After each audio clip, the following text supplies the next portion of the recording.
I think that is that red light on? Is that thing? Is it It's on? on. I don't know. What? It is. I thought I don't. Hi, It's not everyone. enough viewers for me. I don't see the views to support that it's on. It can't be on. I know people ain't. I need to see. Are we tagging and liking and commenting and doing what we're supposed to be doing to get the tell girls your to start girlfriends good and tell shit. their girlfriends and tell their Okay. girlfriends that we Their girlfriend. okay. We like that thing. Make sure y'all go to my make sure y'all go to our page and share. Make sure y'all go to our page and share. Share. Tag your friends. Share and like. Okay. And comment. Please. And comment. Tag your friends. All right. So we enjoy a good comment. Hey Regina. Hey Regina. Yes, Regina. Hey. What's up, Cheney? So while y'all coming in tonight, I'm gonna go ahead and just go over our advertising for a little bit. So we're gonna shake things up. I want to let you know that we are doing the focus group still. The focus groups are to get people to have a conversation about prep. Again, I'm not trying to put you on prep. I'm not trying to you to walk away and have you think that you're supposed to be on prep. I just want to know what our community, the black gay community, think about prep. And for you participating in this conversation, I am willing to pay you $100. I'm willing to pay you $100 to be a part of this conversation. Can I be part of the conversation? Okay, how can I get in on this? What I need to do? What's going on? Ace bandit, strap him down. What's happening? What do I need to do? Let me get that $100 up off you. It is no longer $40 anymore. I'm willing to pay you $100 to come and be part of this conversation. It is real and it is official. $100. So That's if you're interested, like, and I want you guys to understand something. Like, the money is definitely an investment, and we're willing to spend it because the information that you guys have as experts in the black community, the black gay community, is important and is valuable. So we're going to pay you for your time. So I just need you guys to come and sit down and have a conversation with us. Again, I'm not trying to push prep, right. I'm not trying to push prep on you. I don't care if you walk out that door today and not talk about prep again. What I want to do is kind of find out and get a sense of what our community, what we think about prep. Traditionally, white men have sit behind their desk and created individuals for us to engage us in prep. However, we know that is not right. Now it's time for us to kind of step up to the plate, have a seat at the table, and have a conversation about how we can engage our own community on prep. So I'm waiting for you guys to step up to the plate. Again, I'm gonna say this one more time. I'm willing to pay you $100 to join a virtual focus group regarding prep. So that's not bad. That's not bad at all. That's not bad for a conversation. Hit anybody up on the screen. I do have to let you know it is for black MSM only right now. So that means you have to be a black male that identify as a male and have sex with a male to be considered for this particular focus group. Okay. We will have things opening up later on down the line, but for right now, this one is just for that particular target population. So this is going to cover that. Shout out to, and we're also still doing the IDIs. I'll do a little bit more on that next week. But I'm trying to drop little dimes on you, small. Dropping jewels.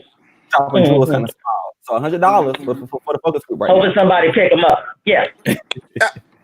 Shout out to Project Project back on. Uplift is an organization that does intense case management for the LGBT community. If you all know that we at RAIN work with people living without HIV or living with HIV, that is through our PrEP case management for individuals living without case. That is through our PrEP case management for individuals who are living without HIV, and then we also offer case management people who are living with HIV.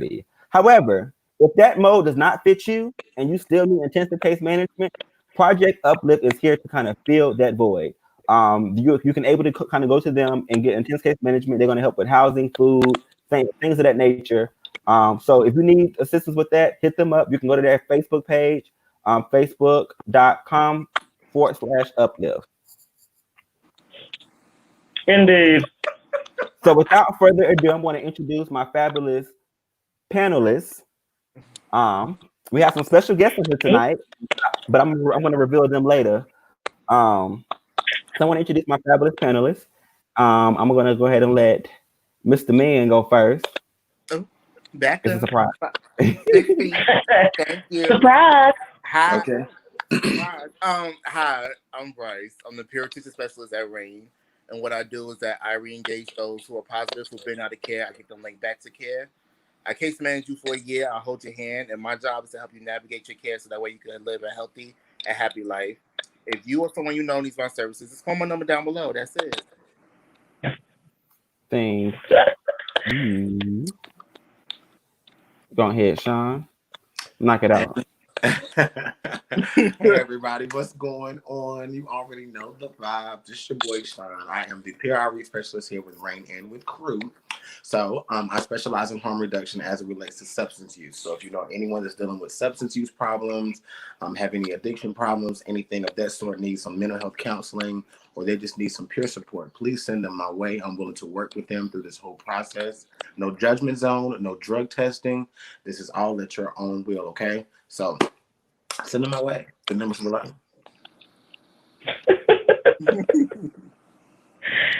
Oh, that's so rude. Hi, everyone. I'm Patrice.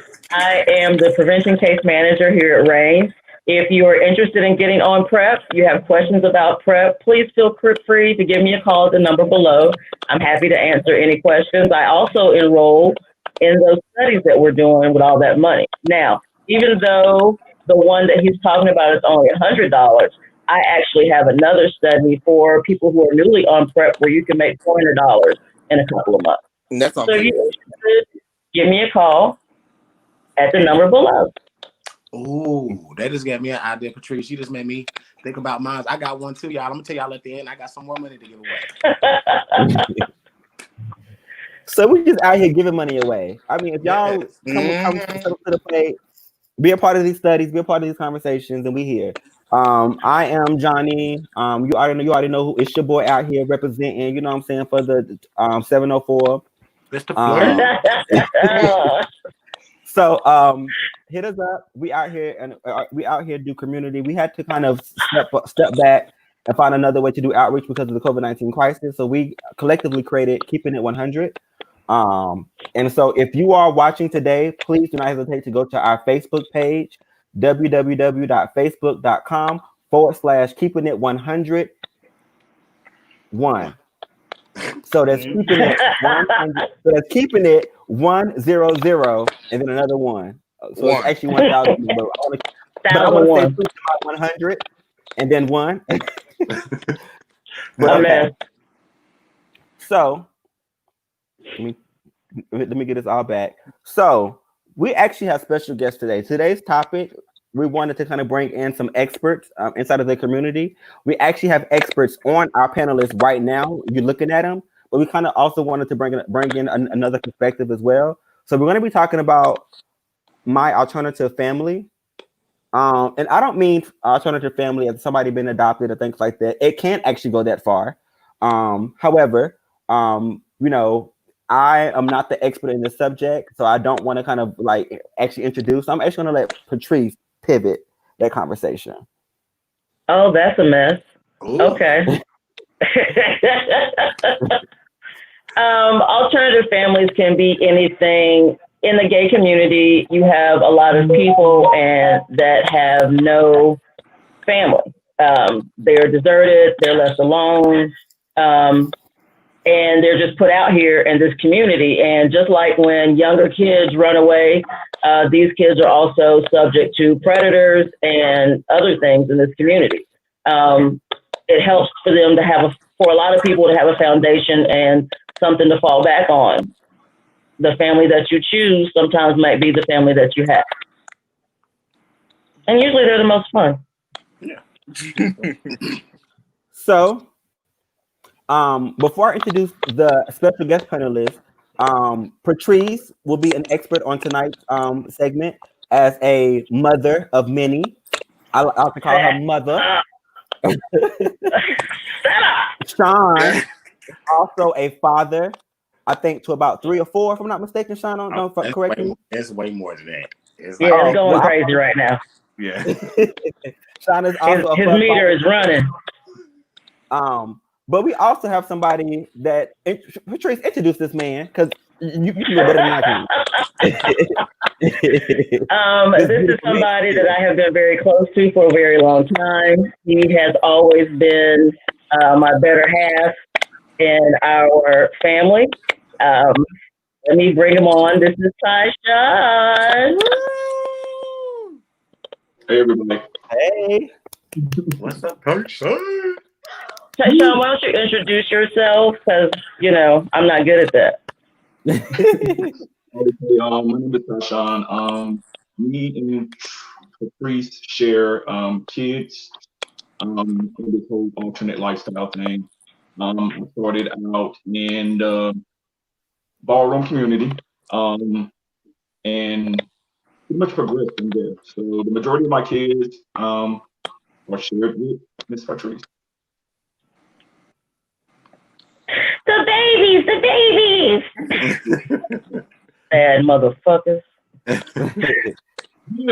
they are. The legendary. We got some more coming on as well. I think they keep getting kicked off. Let me see if we can get her up here. So this next person that we're going to introduce, I have actually had the pleasure of growing up with her, like literally side by side.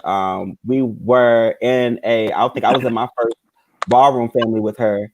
And I have literally been able to kind of watch her grow and blossom to the awesome woman that she is. Yeah. She has been a good friend of mine forever.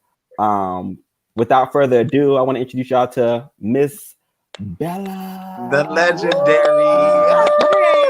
Hey. Hola, ¿cómo está? How is everybody? How y'all doing? Hey. How is everybody? Good to see y'all and stuff. Oh yeah. What's the So just a So little you bit can about give so Bella. Oh, yeah, because I perfect. thought that's what we was going, honey. So I was gonna go ahead and but just to give you guys a little bit of background about me. I've been in ballroom for 10 years now. I initially joined the House of Bellagio. Don't nobody really know what that house is because it's really, really late. And it's okay. It's okay because we all start somewhere. But that's how actually me and Johnny met. We met, being a Bellagio. I was still in high school at that time, the crazy part.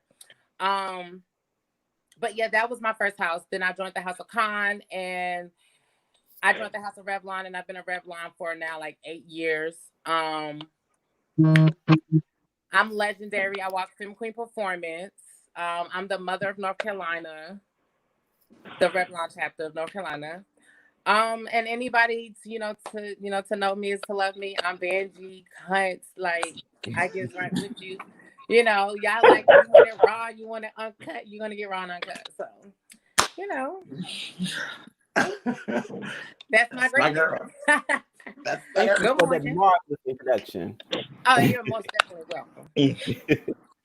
So tonight's conversation, I kind of, before we even go into deep of it, of it all, I just kind of want to do a nice little overview. Can you guys explain to me what is a family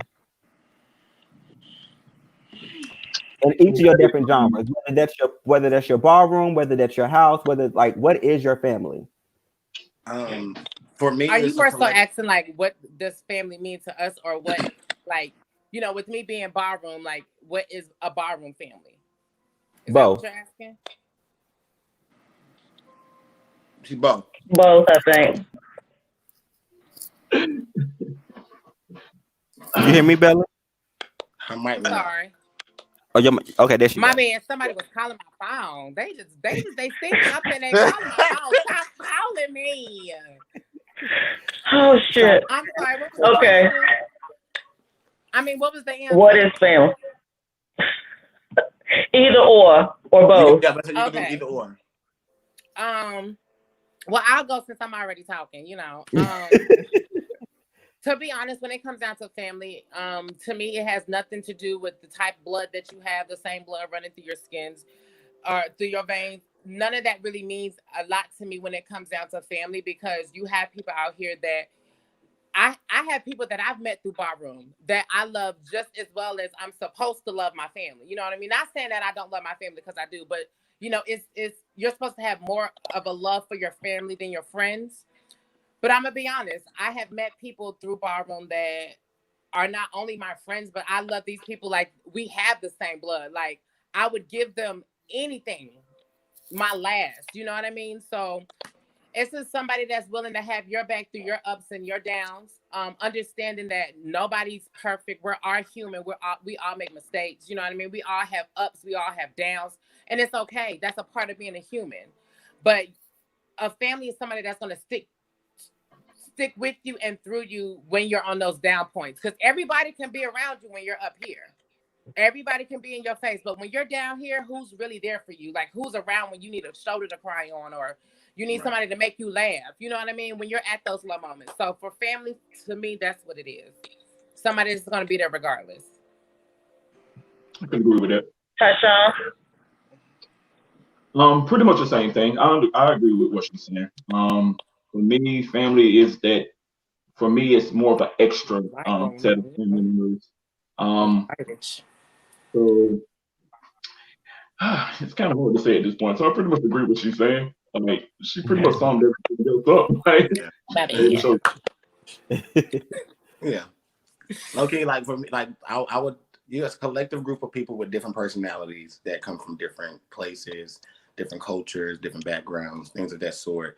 For me, when it comes to the alternative family, whether it be gay family, my drag family, or my ballroom family, race, just like Bella said, none of that matters. People that's going to stick together, they're going to fight, they're going to argue, but as long as they can, blend all that back together and understand the purpose of family and knowing that we have to stick with each other through thick and thin, I think for me, that's really what family is really all about. And loving on each other and being there for each other, during those pivotal moments in your life when you don't have anybody that you feel as though you can talk to. Family is definitely important during those moments. So that's what family is to me. Patrice or Bryce? Family for me is people who always come through, people who show you love. So no matter what, they're always going to be there to support you and uplift you in any situation that you fall into. Mm-hmm. And you can always call on them, and you have that reassurance that they will always be there for you.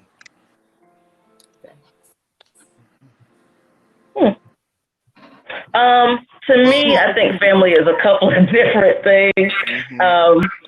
Because as far as my biological family, I love them. I don't like a lot of them. I don't fuck with a lot of them because we don't, not that I don't love them, but we don't do the same shit. You know what I'm saying? They want to watch Love and Hip Hop, and I want to watch the Discovery Channel. So we don't have anything to vibe on, and that's cool. But at the end of the day, nobody's going to fuck with you at all. So that's fine. With my alternative family, it's a little more of being there to guide someone who doesn't have that guidance. And that's what it means to me to be a mother. I'm there to help them and keep them on the path that they don't have anybody keeping them on. If you don't have a foundation to help you build and become a better person, then you're just kind of out there floating. And that's what I try to give my kids. I try to tell them, let's start a plan. What do you want to do? Where do you want to go? To help them get to where they want to be in life. Because at the end of the day, this club shit is only going to be good till you about 30, 35. No shade. Honey. So Johnny, so are we answering what does it mean to be a parent? So let's get into it. Before we even go there, I'm gonna be more of the I don't know. So for me, it's very hard to kind of dive into this conversation because I've never really experienced a gay family. Me neither. And I think so. Me and Bryce are kind of on the same page. I had very close knit friends and things like that. And I use the word sis and bruh like loosely, but I never really like experienced a gay family like that. And there were a lot of things that kind of like actually scarred me from actually wanting to go that route with anybody because of how they dating wise in regards to like dating in my family, things like that, being approached by somebody that wanted to date me and then want to be my father, things like that. So I had a lot of things, so a lot of things that I didn't really get to experience as far as the gay family. And also I realized that one thing that I had, I not saying that people that have families don't, alternative families didn't have this, but I had a very close knit family. So I didn't have to want, need, or get anything out of somebody else calling me son and calling me daughter, things like that, because I've already had that, and I didn't feel comfortable with somebody else giving that title to somebody else. So, what does it mean to become a parent to so many? Because a lot of you guys are parents to a lot of people. Oh, somebody want to answer first, or y'all want me to go? First things first, it's hard. It's very hard. It's exhausting. I need socials because guess what? I'm filing taxes No next year, shade. and I'm going to file my kids.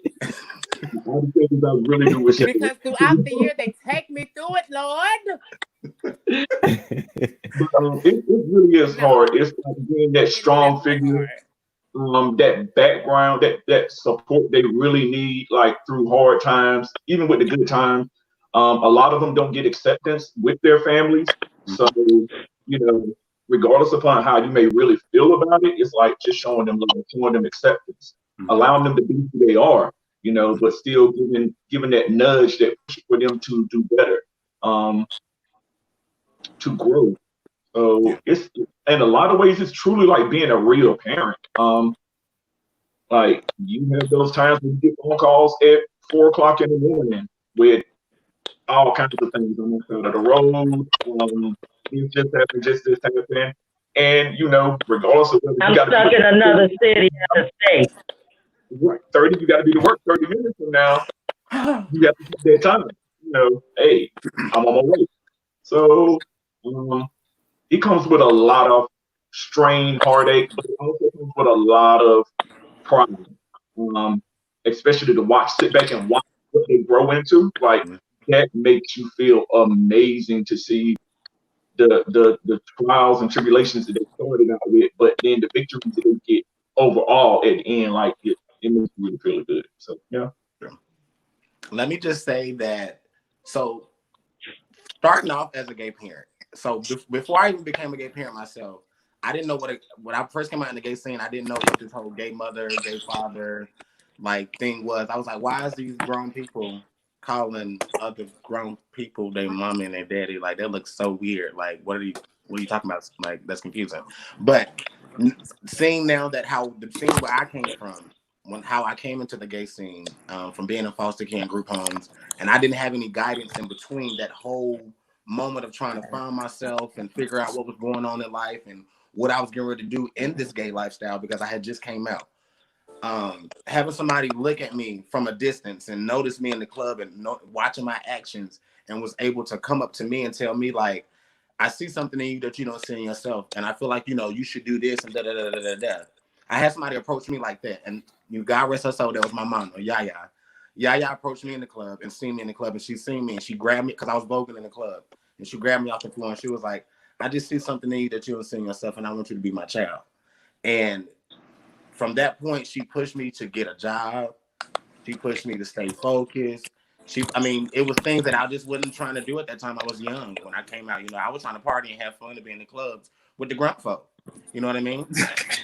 So I didn't really understand at that time. I was like, I'm grown. Like you can't tell me what to do, at that time. But she really meant well with the things that she wanted me to do. It wasn't that she was trying to be like, oh, I'm trying to tell you what to do and what not to do, this and the third. That's not what it's about being a parent. You can't always tell your kids what and what not to do. You kind of got to let them go through it themselves. But you can guide them to the water, but you can't make them drink it. You know what I mean? They got to learn the lesson. They got to learn. It's all about knowing what you're getting yourself into when becoming a gay parent, because it's not just, oh, somebody gave me some advice, I'm about to go give this same person that advice if you didn't take the advice yourself. Right. And it's so crazy that Johnny made a statement on like how it's so many gay parents that end up sleeping with their kids and stuff like that. And it's so true that like that can scar a person. Because when you look at your real parent, because this was supposed to be, you know what I'm saying? Like, nowhere. Uh-oh. Somebody call her phone again. Yeah, I'm gonna put my phone and do not disturb. Hold on.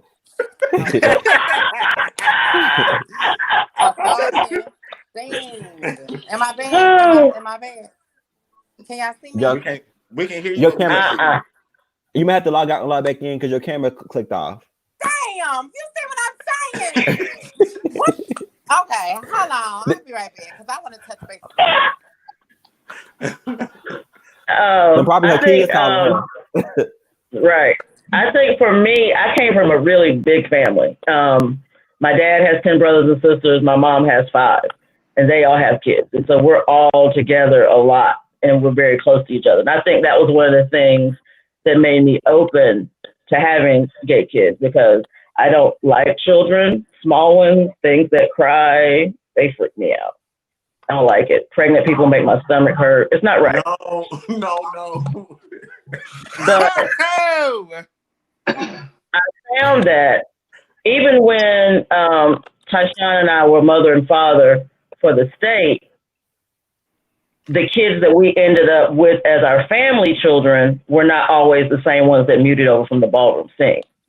Right. And as our family grew, it became more about a local family than the ballroom scene, which means we became a tighter knit group.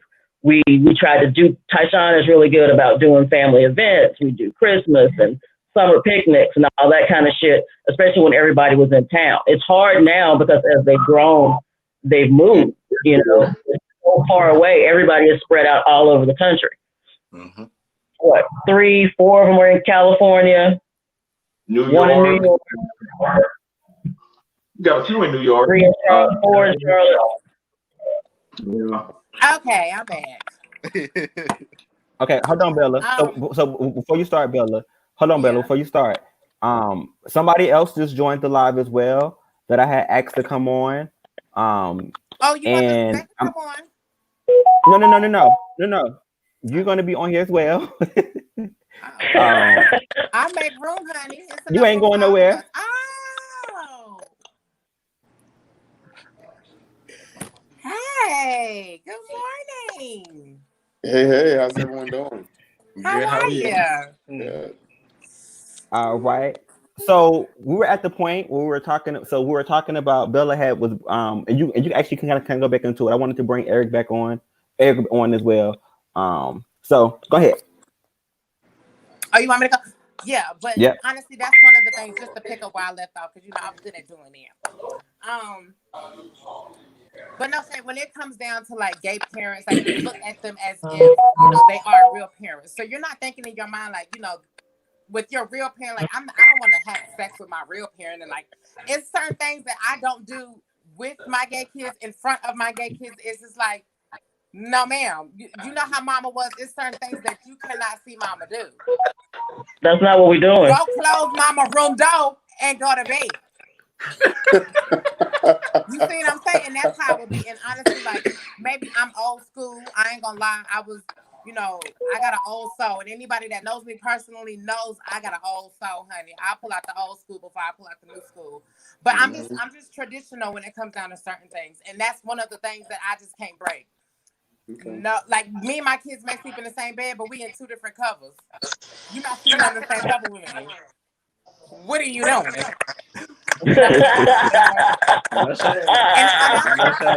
No tea. Like when it comes down to being a parent, because with me being who I am, it's a lot of people that look up to me. It's a lot of people that want to social climb too. So you have to be mindful as a parent. It's a million people coming to me all the time. Like, Bella, can you be my mama? Bella, can you be my mama? And I'm just like, I'm cut a certain type of way. So I can't promise you that what you think you're gonna get is what you're gonna get, because my kids have tough skin because I have tough skin. Right. You can hear me, Shawn? Yeah, you're breaking up though. Yeah. Am I? Oh no. Somebody got an echo. How you fix that? There you go. You fine. I think it's We gone. good now. Mm-hmm. Yeah. But yeah, it's just it's I'm a little traditional with that. It's certain things that you just as a parent, it's a respect thing. You know, you gotta have tough skin to be my child. I got a smart, slick mouth, and I'm aggressive. I'm an alpha female. I've always been that way. So when it comes down to my kids, I kind of raise my kids to be like that as well. You know, be about your shit. Like you got, like, you know, I'm your mama. Like, you know, I ain't just no average girl. You know, if you gonna be my kid, you got to be up there. You know. Yeah. It also sounds like somebody else that I know too. Have a smart, slick mouth and give it to you like it's give it to you like it's raw. But Tyshawn was always the nice one. I'm the checker. Yes. So he was always the nice one. I have my moments too. But yeah, what'd you say? He's the powerhouse, yeah. So would you like to bring it into the conversation, Eric, in regards to like what does it mean to be a parent? It's kind of pretty much the question that we were on. Well, for me, I've always wanted to have children of my own. So for me, this is very much it's very important for me. My gay children that I have is very, very important in my life. I have three daughters and a son. So and I like to say that they're very challenging. They're very challenging because they're older, of course. My children are in their early 20s, and I'm 30. I'm 37, 38.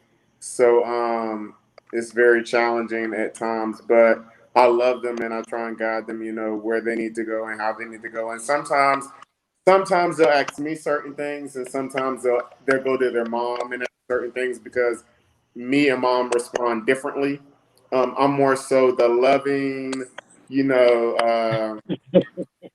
easy going, and mom is more the teddy bear. Mom is more hardcore, and she'll cuss quick. Yes, that's right, mother. So that's they It's can over. get more over on me than they can That's how get on mothers her. should be. She'll be like, "I told you they were gonna do that," and I'd be like, "I didn't think that." Yes, Stern. Clap it up. Right. So, but also I have a soft spot for my daughters versus my son. So my daughters, they can get probably more out of me than my son can. But I try and be more equal with it. But of course, all my girls are daddy's girls, so they know if I call daddy, he gonna be on board with whatever I got going on. And I'm just like, so I try and be even with them all. But it can be challenging, but I love having them. I love having them. That is a very that's a big thing too in picking your kids. I know for me, I'm just now starting to deal with my daughters. I have 8 kids in all right now, and actually two more possible kids that I'm going to be adding to the family. People, they ask me to be their father, but I guess they see something in me that I don't know. I feel like I'm a regular person, and I just, I'm just living life just like they live in life. You know what I mean? But me trying to help my daughters, it has been the hardest task being a father, trying to get these girls in line because I don't take hormones, and they're very emotional, and they have a lot of issues with boys and things of that sort. So a lot of the advice that I give my daughters comes out very, very harsh. And my daughter told me the other day, she was like, "Daddy, but that's not like how you should tell your sons that. Like, you can't tell me that." I'm like, "I can tell you that. You asked for my opinion, and you should." You asked for my opinion, so I'm telling you the truth, and I'm giving you the reality of the situation. But like all my sons, like I really have no issue out of all my sons. All my sons kind of are just in their own space, doing their own thing, working. I got some of them in school that's in DC. I mean, so everybody kind of doing their own thing. But like my daughters, I had to come to Patrice one day. I had to ask her a question like, I don't know how to talk to my child about this. Like, I don't know what to do. Like, I need help because I'm about to go crazy. Like, I don't know what to say to her because I don't know. Like, I'm not on hormones and she's very emotional right now. Like, I'm telling her, like, this is how I was. Leave him alone. Like, it was about a boy. I don't know what other advice to tell you. Right. See, I got there because I can be like, your mom's trans, so go see her. Go talk to her. Exactly. Right. what did you see in the community that made you want to become a mother/father figure? What was that like? I know for Bella, it was a little different. I'm not sure if you had children before. Matter of fact, it may be for different for Patrice as well as Tashawn. I'm not sure if you guys had kids prior to your actual roles and actually your actual roles inside of your ballroom house. But was that the only reason why you had acquired kids, or did you have kids beforehand that you were already grooming? I already had one before I came into the ballroom community. That is really, I look at like the oldest one, the one I have the least problems with, honestly. But the reason why is because I chose it is because I felt like there was a need at that point for someone to point them in the right direction. When I came into everything, like I really didn't have anybody to go to and ask questions about, certain things, so I had to discover it on my I had to find out everything pretty much on my own at that point. So the knowledge that I learned, I wanted to share it with this one, my son at that point. And it wasn't even a point of me like kind of just going up him like saying you're gonna be my son. It's just like something that mutually happened. It was like we were friends first, and then it just ended up being like me being older, me giving it advice, me always having his back, me always being that support system that they needed when they were dealing with their real family. And I think it just fell into place. So at that point, like he just automatically started calling me his dad, and it just went from there actually. So, the rest of them, when it came to them, I pretty much picked the majority. Honestly, I'm being honest with you. I normally chose my boys. My girls were pretty much like, how can I say it? They came with the territory. You can't, like you said, Shawn, I'm not really deal. Yeah, right. As all of that from I'm sorry. It just kind of fell in place with everything from the ballroom scene. I chose my boys. The boys, I chose them for the reason why I can look at them and I can see myself. At their age, I can see myself. So I feel like if I can see myself in you and I didn't have the guidance in the beginning, then I can give the guidance to you. So and hopefully you learn something and you can go on and share the same information that I just gave to you. The boys fell into play. I can't really communicate with females in this lifestyle like that too much. Because like you said, the hormones and stuff, they are all over the place. I come off being a little too harsh sometimes. That's why I fall back into the daddy bear role, is what Treese calls it. The boys I am super hard on. I am very hard on my guys. My girls are the ones that I pretty much tend to be a little bit more lead with. Pretty much give them their way the majority of the time. I'm not gonna say all the time, but the majority of the time. But I can be a little harsh with them too. But yeah, it's a lot. Anybody else on that? How did you what did you see in the community that what did you see in the community that made you want to be a mother figure or father figure? And or did you acquire your kids because of your ballroom lifestyle, because of being in the ballroom scene, or did you have kids prior to becoming, for instance, Miss Mother Revlon, or back with Miss Mother Ninja up there? White Ninja. Oh, that's a very good question. I just thought I'm about let you go first. I'm let you go first. Who, me? Damn. Yes, you. Okay. So I did not have children before my ballroom kids. I agreed to do it simply because I saw the need. Once you watch enough people come out really young and spiral and crash, and it's heartbreaking to watch, I didn't want to see that happen to anyone else. And if I could be that person that could keep them from that, I'm more than happy to do it. I started out as a ballroom mother, but it wasn't. My kids thought I was really mean. Like they did not use at all, and I ain't give a fuck. You know, y'all in here doing wild shit. We supposed to be practicing. What the fuck is happening? And then after that, my kids after that, Tashawn picked the majority of them. I have a few that I picked, but I also have different sets of kids. I have the kids that me and Tashawn have together, and then I have my club kids. And that's a whole other situation with a combination of drags, trans, butch queens, lesbians. It's a whole thing.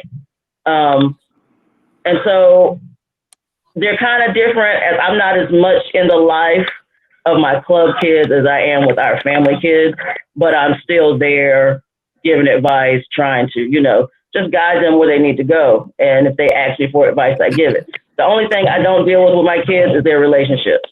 I'm not here for it. At all. At all. Unless you're getting married, I don't need to meet this person. I don't need to know this person. I don't want to hear about your fucking problems. Bryce. I think that it's so funny that you broke down the different types of families, because often I forget about the club families, because there are club families. I was gonna say something about that, Johnny. See, my mom, I have a mom. Keisha is my mother. Keisha was my mother before I became a ballroom kid. So, and Keisha was my mom because I thought she was beautiful and I needed that body in my life. So, but afterwards, it was really because I really respected her business and her drive and how she moved. Can y'all So does anyone else? Does anyone else's family? Do y'all children recognize your extended family? Like, for instance, I have like brothers and sisters, so my children refer to them as uncle. Okay. Yeah. Mine's can y'all hear me? Yeah. Okay. Yeah, mine's do. Definitely. As far as kids, I had one child, and I'm gonna be completely honest. My first child was he really became my child because all of my other friends had kids, and it was kind of the thing to do. Like, you wasn't like, girl, how are you gonna be a part of the scene, bitch? And you don't got no kids, bitch. Like, girl, what are you doing? Like, everybody bitch, you need to get with it. So yeah. I'm not gonna lie. My very first child, he really became my child. I love the honesty. We were both Scorpios. And I was like, hey, you want to be my child? He was like, sure. And then, but no shade, he's still my son to this day. That's my baby, my heart. Darius 4, I love him. Oh. That's my firstborn. He's always going to be my firstborn. But I did gain my kid, like a lot of the rest of my kids, I've gained them from like barroom. And it's only because I met them through barroom. You know what I mean? Like, to be honest, anybody that knows me knows that when I'm not barroom, I live a totally different life. That's why I was like, Johnny, you can't necessarily tag my Facebook in this, but I would definitely. I live a totally different life, so you know, I separate the two. No shade, no tea. Like, I don't really try to mix them lives together. For me, that is, you know what I mean? Right. So, like, had I not went into barroom, I'm gonna be completely honest, I probably would have not had the kids that I've had. I honestly probably wouldn't have not met the people that I've met in barroom. You know what I mean? Yeah. So I'm grateful for the experience. Like, I love all of my kids, all 6 of them. I love every last one. And anybody that knows me, I'm a real parent about my kids. If my child called me and said that they got a problem with somebody, I'm gonna have to call that person and we can have a conversation, because I don't want it to go there. But it can go there about my child. Like, yeah. I don't think about my kids. My girls, they are just like me. So it's not too much teaching or too much, you know, of course we give each other advice, you know, whatever have you. But it's not too much with my girls. But them boys. them boys.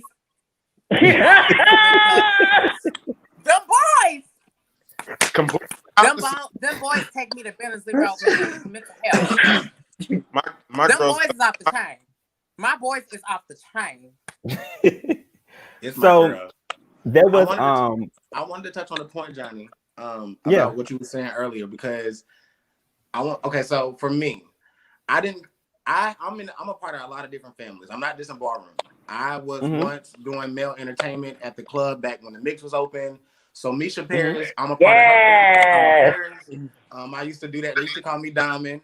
I remember. So I was Diamond. So I got a lot of names. I know somebody had mentioned, I think Johnny, you had mentioned it last time. You know, everybody got different names for me. Buddha, Diamond, Zaire.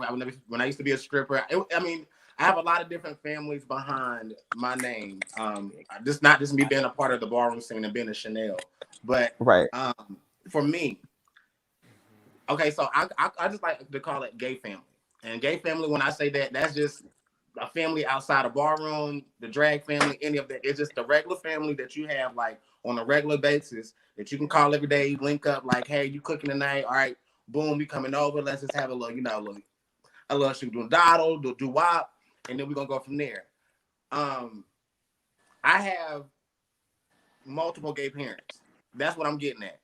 So I have like my gay mom, Yaya, passed away, and then I have a gay dad, and then that's Melvin. So then I have a ballroom dad, and then I have like a gay mother, a drag mother. I mean, it literally gets really complicated when you're really trying to like get into like all the titles and stuff, but everybody knows like it takes a village to raise a child. So I agree. Has there ever been a time when you feel like you had to separate yourself from your children? Ooh. Absolutely. Yeah. Absolutely. Yeah. Absolutely. Lord. Because this is why I don't talk to them about their love life. I tell all of my kids this. At the end of the day, we are all grown. I am not your real mama. And you're not my real child. However, I'm going to be here for you as a gay parent the best that I can. But we are all grown. See, and that's I didn't push you out. So, I can help you with a meal here, a meal here, a meal here, a meal here. But I'm going to be like, okay, so baby, what you doing to help yourself?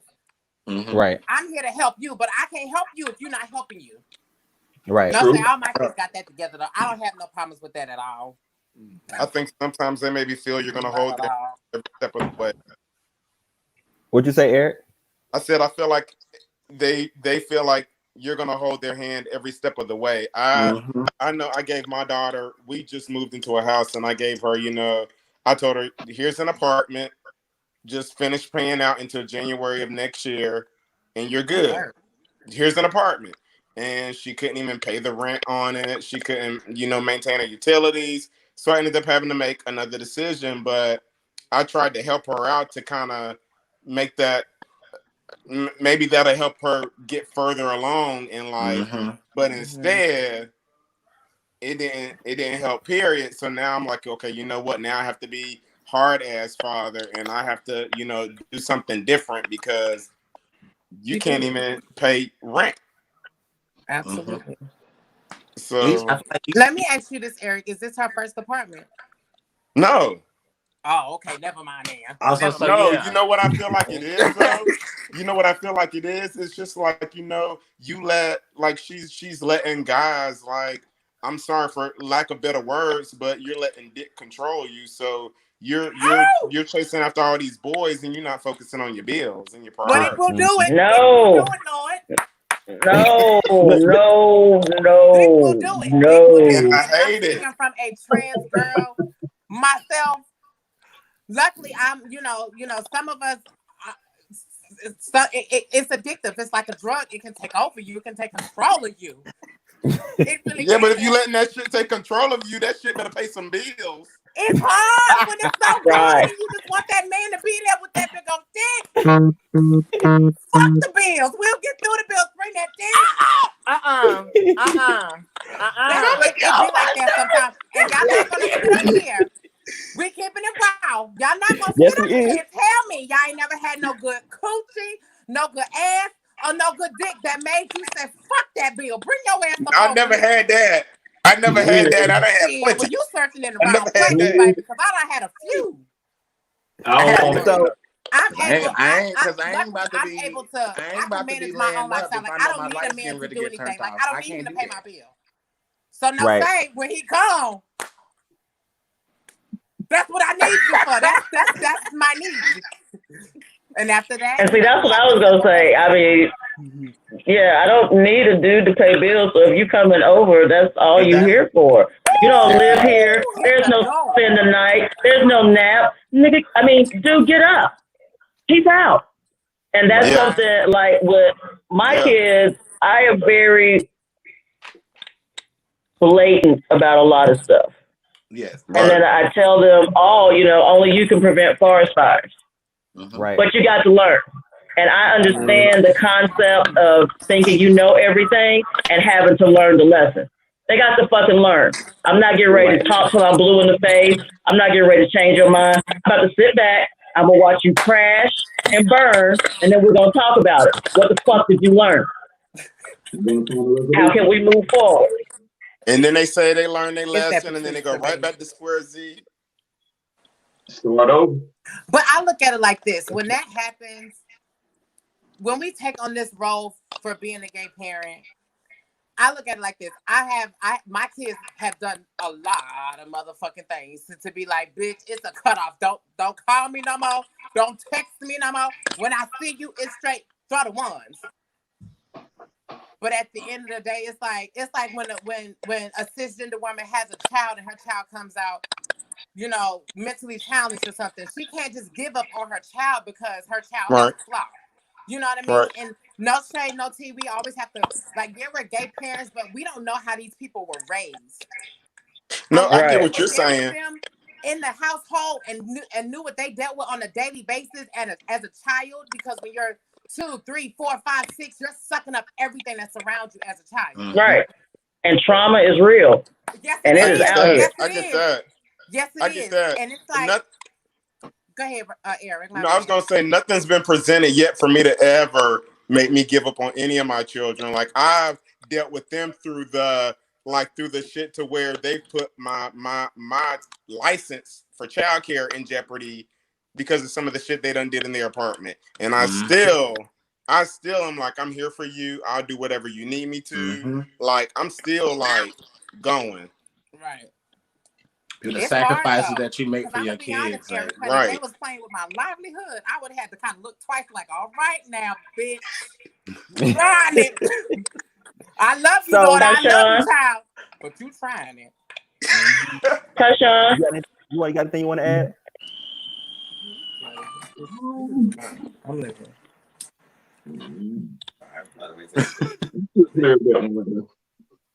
Okay. You know what? You're not really this quiet, and I don't appreciate this shit. Tell him, Patrice. So there was. I don't like this at all. There was one incident that I actually did have an aspiration to get a gay mother, and it was actually something to do with Patrice and what Shawn was saying, and it was Miss Amber Rose Michelle. I fell in love with her. I loved her performance and things like that. And I was performing at the club and things like that. And there was one time where she pulled me aside and she talked to me about my performance and critiqued it in a very way that it wasn't shady. We sat and talked and we sat down and had a conversation. And from there, I had always wanted her to be my gay mom, but I didn't know how to ask her first and foremost. And I didn't know what came with the territory. And I didn't want to sign up for that as well, honestly and truly, because I just didn't know exactly what that would mean, what that would look like for us, how and things like that. And I'm all about. One thing I can say about me is I'm all about it being authentic. So if it didn't naturally happen, and me and her didn't naturally keep in touch, then maybe it wasn't meant to be. But as one person that I always looked up to, as it relates to a drag show or just a club kid, I really liked her. So it actually goes to my next question. My next question is: Have you seen your influence help your children grow? Yes, ma'am. Repeat that question. If your kid is not growing, and have you seen your influence help your children grow? You know how it is when you got your black parent. Only in two. Out of 4, I've seen it in 2. That's 50%. That's not bad. All of mine. These other 2 are struggle. I'll say all of mine. But you know what? Too, I wonder if you know what I wonder though is if cultural influences or like living culturally is part of the struggle. And I only say that because one of my daughters is Hispanic, and so different cultures live and do things differently. So I've had to like get on her like about numerous things, like trying to like trying to I'm all about family and helping family get by, but she's the type that she'll move all 8, 9, 10 of her family members in and help them. And I'm like, no, you need to help yourself. Like, Right. I'm trying to help you. I'm not worried about XYZ. I'm worried about you. Yeah. Okay. So Yeah. Shawn. Yeah, I couldn't hear what he said. What he said. No, I was saying honestly, I've seen my influence in pretty much all of my kids. I see all of them have the same work ethic that I have. And I mean, I'm seeing the growth, the performance, and seeing everything, and seeing them become parents themselves, and seeing how they treat their kids is exactly the same way that I did them in the first place. So, yeah, I've truly seen it, like, beyond a shadow of a doubt. No shade. No shade. No shade. When you get that first grands, I'm not here for it. What? You're not here for calling you grands? I'm not here for it. I'm not interested. we don't do those. I'm mad about the grand. Let me read this comment, y'all. Let me read I this like, comment. Go ahead. I like to see them The comment grands says when dealing with kids, the one thing a lot of gay parents don't know is we still dealing with adults. If I see potential in you and I know what you're capable of, I'll work with you. But one thing I don't tolerate is disrespectful kids, because I can't bend you over hands will need to be thrown depending on the degree of disrespect. But you won't play with my job, my house, or actual child. no shade, Zaza, work, bitch. Work, Well, bitch. I can't say I've never had to throw hands on none of my children, so I've never had to do that. Yeah, that was Bella looks like we do that in our family. Okay. We definitely do that in our family. No shade. I've never really had to. I took it there with one of my kids, but I never really had to take it there with my kids like that because, like I said, it's the level of respect that they have for me. It's certain shit they're not going to say to me. Even if we get into an argument and I'm cussing their ass out, it's certain shit out of the respect that they have for me that they're not going to say. It's a certain respect that I have for them as well. Because keep in mind, respect work both ways. You see what I'm saying? You can tell You when can't be up here, you the boss, and you do this and that, and you talking to me like I'm trash because I'm not trash, just because you're my parent. So it works both ways. But no shade. Yeah. And on top of that, you can tell when when you got to lay hands, you got to lay hands. No shade. you can really tell when they have respect for you because what'd you say? I'm gonna say your kids will try you regardless. And sometimes to let them know who you control, you have to put your foot down. I mean, if you have to pop them, you have to pop them. If they want to jump up like they're gonna do something, you got to give a 2-piece. You got to give a 2-piece. Now say I had the 2 piece and wine. But you know what? I love that wine. That's my boy. But I had the 2 piece. Oh, you know what? All it takes is 4 words. I did it with my one daughter. She right as hell. I told her one day, I said, shut the fuck up. She looked at me, she said, I'm sorry. Thank you. That's all it took. Because I ain't never spazzed out on her like that before. But when I said that, she said, I'm sorry. What was you saying?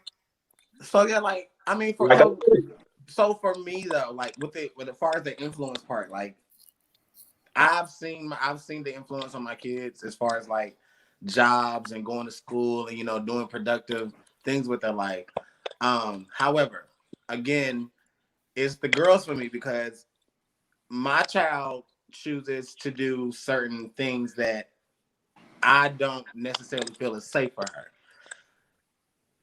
That's her way of making her money. And I have to understand that as a parent, but still just being able to, knowing that I just had a gay parent myself that passed away and got murdered, and seeing my baby, my daughter go, doing some of the same acts and doing some of the same things. My mindset I don't try to come off hard sometimes. It's just that I want the best for you and I'm scared. Like I go to sleep at night. I don't want to get a phone call 4 o'clock in the morning or 5 o'clock in the morning. Like, oh, daddy, come get me. You know what I'm saying? Somebody trying to rob me or somebody trying to, and I've had those phone calls already happen. I call me and tell me come get it and don't call me at all. I'm on the motherfucking way. You call my phone, I'm on the goddamn way, bitch. That's it. On 2 wheels. As a matter of fact, one way. way. I'll pick you up from across the street. Leave wherever you at. I'm on the way. Yeah. Don't get on my nerves. Yeah. Bella, You know how I am about my yeah. babies, honey. I don't play about my babies. When I get phone calls like that, oh, I am on the way. No shade. Yeah. But I'm on the way. it's hard being an influence though sometimes to your kids too, because you can't, like I said, you can lead them to the water, but you can't make your child do anything. It's always good to be able to have experience or being around experienced people that can give you advice or at least give you some type of heads up. Because then, like when it came to me and dealing with the drag family and performing doing the male entertainment, Misha introduced me to all of that. I didn't know anything about it. I was just in the club shaking my ass trying to be cute. And she looked at me and was like, "Oh, I want you to be a part of my family. I need you to perform this weekend." I'm like, "Hold on, wait. Like, what you talking about? Like, what's going on? Like, what do I need to do?" And then I start learning entertainers' names and start traveling and start, getting costumes made and learning how to do my makeup and stuff up under certain lights. And my auntie Beverly, she taught me how to highlight my face and stuff like that. Learning different things in different families. You have different people for different things. So I just respect, each family category for whatever they are experiencing, whatever they tend to do with their kids or with their parents, and just keep that legacy or whatever you got with that family. Keep it going. It only continues. It only continues. For me, I see the positive, and I've also seen the negative influence. And I think when you see your negative habits rub off on your kids, you kind of have to check yourself because you got to have a conversation with them about why what they doing is not appropriate, but they sit there and watch you do it all the time. And you have that moment of like really sounding like your own parents, like what I say and not what I do. And those are words you thought you never had to say to somebody, but you really do. At the end of the day, you can't do everything other people around you do. You can't. Right. Everybody is different. Stay in your goddamn lane. In your lane. Be your authentic self. Be your authentic self. For me, my girls, I am very much too aggressive for my girls. They do not like it. I am very much, if you're going to be a lady, you're going to walk around looking like a goddamn lady. Why is you walking around with stubble, bitch? It's daytime. Honey. My boys, because they're a little more rough and tumble, and the ones that are really rough and tumble are my babies. Those are the ones that I hold closest to me because they remind me of people I grew up with and knew, and I know that I have to put my hands on them on a regular basis to make sure they are staying in line. None of my kids are barroom. None of them. So we've dived into the dynamics of your kids. We dived into what it looks like as far as your kids, but let's talk about you for a moment. Like as parents, what adjustments did you have to make in your lifestyle to become a parent? I had to change my drug habits, child. I had to stop doing certain things, alcohol. That was my biggest thing. You gotta change my whole lifestyle. I was in the club bopping and doing drugs and smoking and drinking and doing stuff back in the day. You know what I'm saying? In the club, it was fun doing it there. I wasn't looking for anybody to be influenced by me or nobody to look up to me. I was living my life. As time went on, I progressed and I changed and made some changes for myself. And I started noticing, people started noticing the change. So when they seen the change from myself, I guess they felt as though he can do it. You know what I'm saying? And he got his stuff together. And then, hey, maybe I can kind of join that wave too and kind of see what's going on with it. Maybe he can kind of help me out in this area that I may not know something about. So I'm not gonna lie. With me, like I said earlier, I'm old school. I got an old soul. So, I'm like old school church queen singing hymns and stuff. You know what I mean? So, like I've always, no shade, no tea. I've always had like this very inviting spirit, and like no shade, no tea. Like this is just me all day, every day. The way that I'm talking to y'all, like anybody that knows me, this is me. This ain't no put on. This ain't no facade. This is Bella. This is what you get. No shade. This is how it is. But I don't know. I've always had like a real inviting spirit, and people gravitate to me. And it's a blessing and a curse at the same time because sometimes you have the wrong people gravitate to you.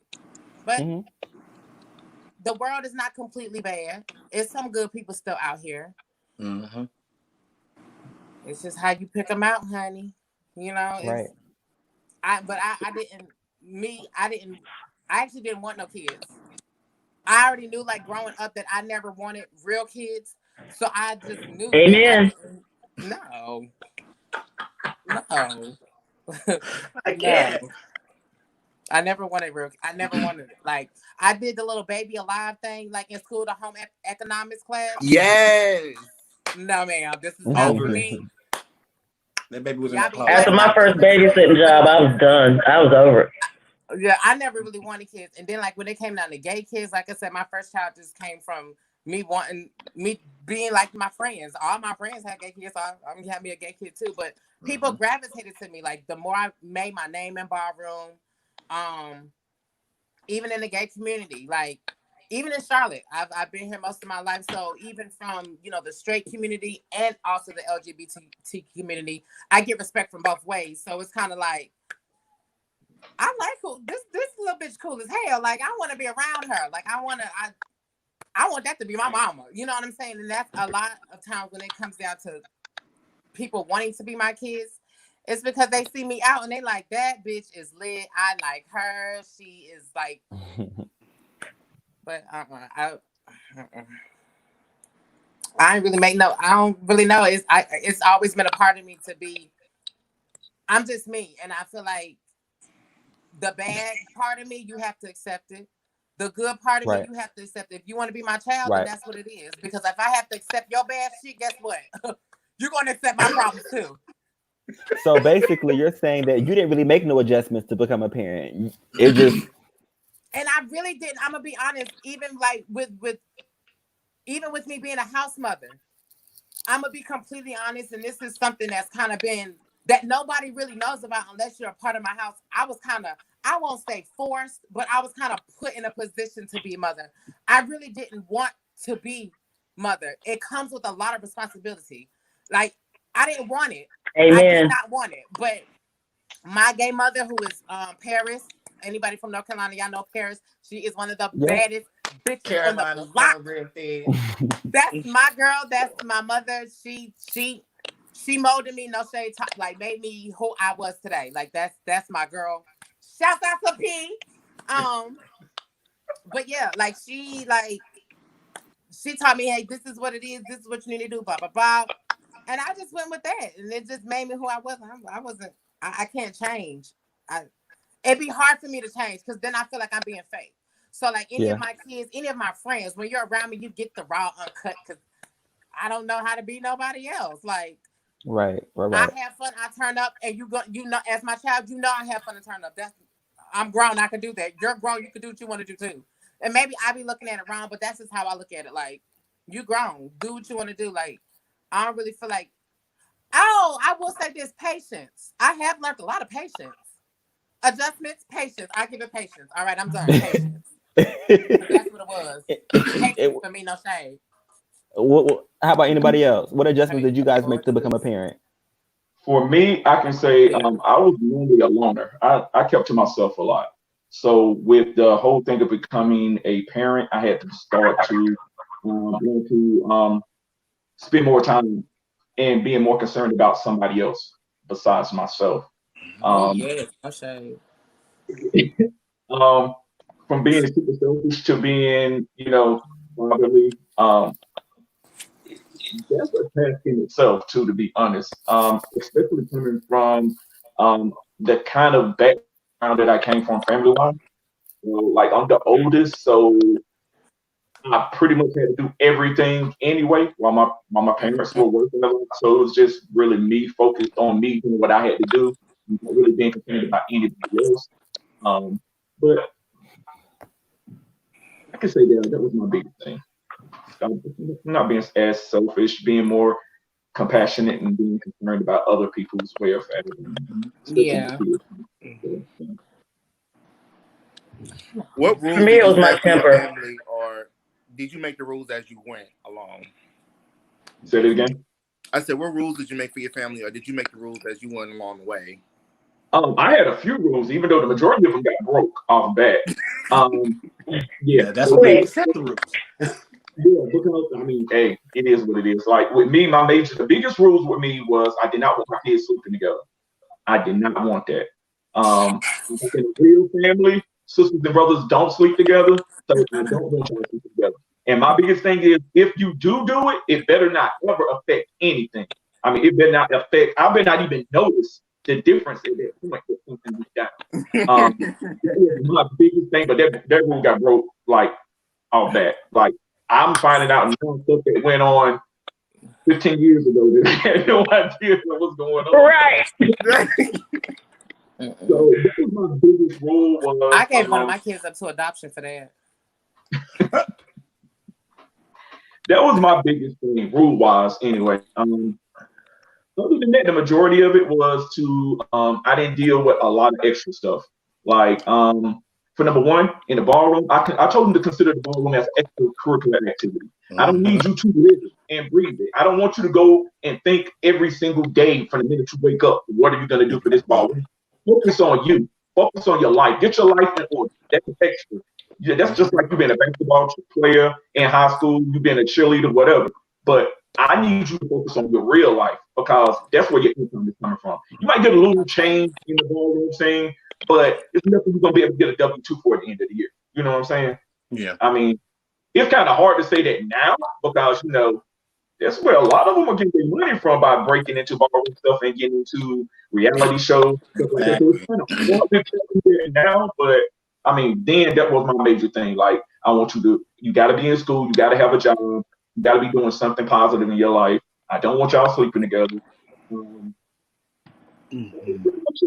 Oh yeah, I don't play that sleeping together stuff. That's nasty. Usually, one of my rules for myself, I usually try to when I pick out my kids or I scope out my child for them to be my child. I usually like to get younger kids. I watched my kids literally three of them graduate. I went to their high school graduation, and literally watched them graduate. So getting them at a younger age, so you can kind of be able to help mold them. And I'm not gonna say do to not get nobody that's older, but it's usually harder trying to deal with someone that's older in the scene rather than someone who's younger, who needs guidance, who may not have that family member, who may not have that family that they can actually be themselves around. Because although I did have a foster family, I still felt like I couldn't really be my whole self until I was around my gay alternative family, because I really could just bust down and really do whatever I needed to do around them without any judgment being passed at that moment.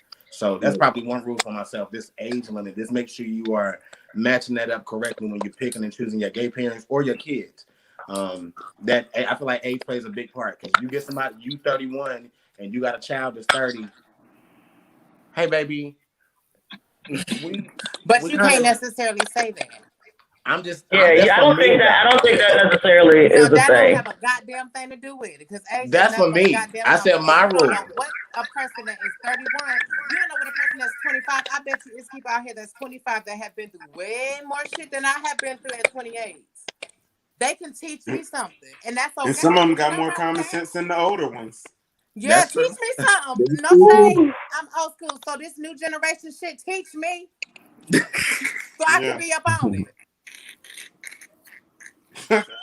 Bella, you said teach you. Please, I got to be up on it. This is a crazy world we live in. No shame, no tea. My kids they update me on all the shit, honey. I don't be knowing what's be going on. All the latest songs, all of that. My kids do that. I get text messages a lot. Different songs. Ma, play this song. Ma, play this song. Because if not, guess what I would know? City Girls, I would have known about City Girls if I did not get a text message. Oh, you need to listen to this song. Yeah. We listening to old school gospel and such. Come on in the room. Right. I know that was an incident, and we actually about to close it up. There was an incident where I had acquired a gay father from my partner, and because we were partners, he kind of naturally kind of wanted to come in and call me son and things like that as well, and whatever, a stepson, or son-in-law. I'm sorry, not stepson, son-in-law. And Because I had not been exposed to that often that much. It was very hard for me to kind of like. He would get mad sometimes because I'm not like you a person, you a stranger, You not necessarily a regular. stranger. I know you to me, but you a friend, like you're a friend. Like I'm not, so I don't have that dynamic, that mindset yet to kind of transition that whatever you're looking to be in my life yet. And so while I enjoyed this conversation, I definitely so for me, I actually learned a lot, like talking to you guys. Like learning, breaking it down, how important your kids are to you. You know, what that looks like, the struggles you guys have, and things like that. And sometimes, like actually talking to you guys, I do wish that I had a parent to kind of bounce things off, and things like that. So I kind of missed out on that. But I had an awesome childhood with Bella. No, say we was So crunk back in our day. we was, yes, we was. No, say you And gave me my first little beat, honey. Remember that birthday party I had at Tay apartment for me? yes, I had my little yes, Johnny did my little black beat with my little black lip. It was nasty. It was nasty. I was over. yes. We had so much fun. But I just want to thank you guys for coming on. We're actually about to close it out. So I'm actually gonna leave y'all Thank on the screen. you. I'm actually gonna leave y'all. I think y'all did such a good job. Y'all can close the show out with us today. Okay, Okay, you close it out. Let me know. we just shaking the table. So we're Hey, gonna close it out. Sebastian. Talking shit. I know Sebastian ain't on here. I know like hell Yes, Sebastian he ain't is. on Y'all got my He came on to see his daddy. here. He lurking in the But corner somewhere. So I want to remind you guys that we are still doing the focus groups. For anybody that are just logging on or didn't see me in the beginning, listen, Get your $100. we are upping. We're upping it. First, we were trying to give y'all 40. I'm looking to give y'all $100 to have a conversation with me, viral. The whole bill. Well, call me. The whole bill and whatever. I am looking for a black MSM, black men that have sex with men, only for right now. Okay. And we're just talking about prep. I'm not trying to get you to be on prep. I'm not trying to get you to leave out thinking about prep. I want to know what our community currently think about prep. That is the goal. That's it. I'm gonna be asking you questions like, if you was to get on prep, how would your family react? How would your family react? How would your friends react? What this look like? So it's gonna be talking about things like that and how you carry on with your everyday life. So nothing really intensive. You gotta sit and think about. It's really about you because you're the expert. So if you're interested in getting this $100, if you're interested in getting this $100, please contact one of us. Myself, Patrice, Bryce, or Shawn. We're ready to kind of give it out. Shawn also Patrice has a study going on. Patrice, let them know as well. I have a study going on for anyone that is on prep or is new to prep. You can make about $400 over the course of about 3 months, literally by just checking an app on your phone. So please hit me up. It's real simple. Anybody that's on prep, come on in the room. Why you ain't told me this? Yeah, what? Trace, you ain't. I need this $500. Bella, I sent you a text message, ma'am. I don't want to hear that. But you didn't text me. Yes, ma'am. I did not, and I'm sorry. I will send you the text. Okay. I need the coin. No, Shawn, how about this? All right, you know, us preschool that. directors don't make that much, so I need a coin. All right, Shawn. Oh, no, and then myself, over at Crew, we are having we have a survey. It's not much, but it's a $10 survey. It only takes 15 minutes. The only thing we want to know is about your whole experience when it comes to this COVID-19 pandemic thing that's going on right now in the community. We just want to get some feedback from you guys in the community about that. So if you want that $10, and anybody can do that. Anybody. Okay. Between 18 and 35, Black, African American, male, trans experience, it doesn't matter, gender non-conforming, any of that. I mean, as long as you're living in the Mecklenburg County area in North Carolina, you are able to do the survey. There is a link on my page that you can go follow. and that you can go click on and actually do the survey. So go get that $10 because I'm telling you that Wendy's breakfast. That honey chicken biscuit. Hey, baby, I listen. don't like it. You gotta get Y'all it like fresh. it? I don't like it. You gotta get I it only fresh. had it when Shawn brought it, but it was tasty then. I couldn't So- get with it. I want y'all to tune in on Thursday. Thursday, we have a segment called I Am an Artist.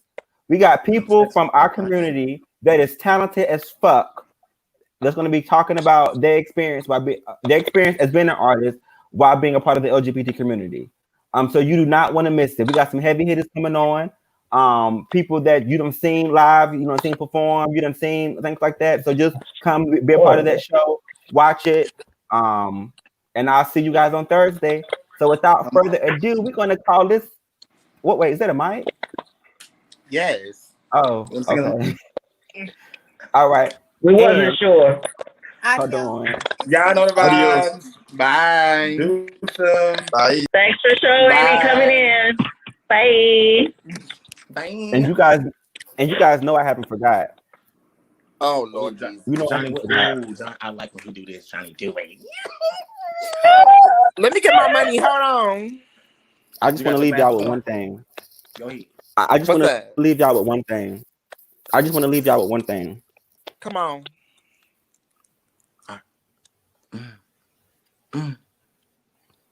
Oh my God. Getting tested Yes. is sexy. Bedroom eyes. Okay, bedroom eyes. That's on I know we.